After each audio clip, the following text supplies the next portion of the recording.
ನಮಸ್ಕಾರ, ನೀವು ನೋಡ್ತಾ ಇದ್ದೀರಾ ಕೆಬಿ ನ್ಯೂಸ್. ಬಸವ ಕಲ್ಯಾಣ್ ಬೀದರ್ ಕೇಂದ್ರ ಸಚಿವರಾಗಿರುವ ಭಗವಂತ ಖೂಬಾ ಬಿಜೆಪಿ ಅಭ್ಯರ್ಥಿಯಾಗಿ ನಾಮಪತ್ರ ಸಲ್ಲಿಸಿದರು. ನಾಮಪತ್ರ ಸಲ್ಲಿಸುವ ಮುನ್ನ ದಂಪತಿಗಳು ಪಾಪನಾಶಿ ಶಿವಲಿಂಗ ದೇವಸ್ಥಾನಕ್ಕೆ ಹೋಗಿ ಪೂಜೆ ಸಲ್ಲಿಸಿದರು. ಗೆಲುವಿಗಾಗಿ ವಿಶಿಷ್ಟ ಪೂಜೆ. ನಗರದ ಗಣೇಶ ಮೈದಾನದಲ್ಲಿ ಬಿಜೆಪಿ ಬಹಿರಂಗ ಪ್ರಚಾರ ಸಭೆ ಮಾಡಲಾಗಿತ್ತು. ಕಾರ್ಯಕ್ರಮದಲ್ಲಿ ಬಸವ ಕಲ್ಯಾಣ್ ಶಾಸಕರಾಗಿರುವ ಶರಣು ಸಲ್ಗರ್ ಅವರು ಕೂಡ ಭಾಗವಹಿಸಿದರು.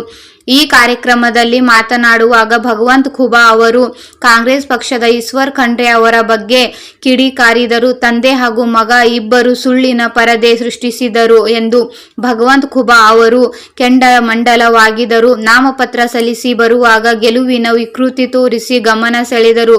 ಹೋದ ಸಲ ಭಾರೀ ಮತದಿಂದ ಗೆಲುವು ಸಾಧಿಸಿದೆ, ಈ ಸಲ ಕೂಡ ಗೆಲುವು ನನ್ನದೇ ಎಂದು ಹೇಳಿದರು.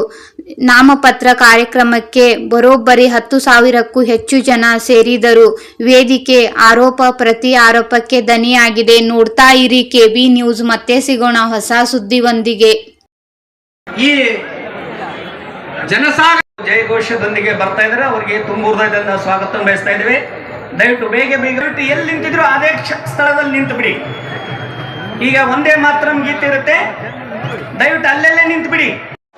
ಕಾಂಗ್ರೆಸ್ಸಿನ ದಿವಾಳಿತನ ಅಷ್ಟೇ ಅಲ್ಲ, ತಂದೆ ಮಗಂದನ್ ಮಾಡಬಾರ್ದು. ನಿನ್ಗೆ ಇದೇ ವೇದಿಕೆ ಮೇಲೆ ತಂದೆ ಹೆಚ್ಚು ಸುಳ್ಳು ಹೇಳ್ತಾರೋ ಅಥವಾ ಮಗ ಹೆಚ್ಚು ಸುಳ್ಳು ಹೇಳ್ತಾರೋ ಅನ್ನೋಂತ ಸ್ಪರ್ಧೆನ ನಡೀತಾ ಇದೆ. ತಂದಿನ 100 ಪ್ರಶ್ನೆಗಳನ್ನ ನನ್ನನ್ನ ಕೇಳಿದರೆ, ಮಗ ಈಗಾದ್ರೂ ಕಣ್ಣು ತೆರೆದಾನ ರಾಜಕೀಯದಾಗ. 10 ವರ್ಷದ ನಂದೇನು ಅನುಭವ ತಗೊಂಡಿಲ್ಲ. ಆದ್ರೆ ಅವರು ಕೂಡ ಸವಾಲನ್ನೇ ಎಸಿದಾರಂತೆ. ಸವಾಲ ಸಾಗರ್ ಅವರೇ, ನೀವು ಸವಾಲು ಎಸಬೇಕಾದ್ರೆ ಇನ್ನು ನೀವು ಹುಟ್ಟಿರ್ಲಿಲ್ಲ. ನಿಮ್ಮ ಕುಟುಂಬದ ಮೇಲೆ ಅನೇಕ ಆರೋಪಗಳಿದ್ದಾವೆ. ನಿಮ್ಮ ತಂದೆಯವರಿಗೆ ಆ ಆರೋಪಗಳ ಪ್ರಶ್ನೆಯನ್ನ ಕೇಳಿ.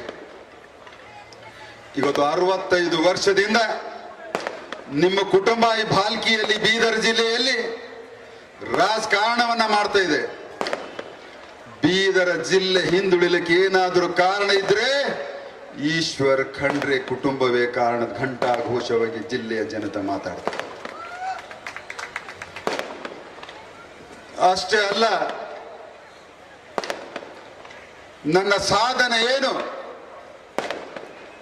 10 ವರ್ಷದಲ್ಲಿ ನನ್ನ ಸಾಧನೆ ಏನು.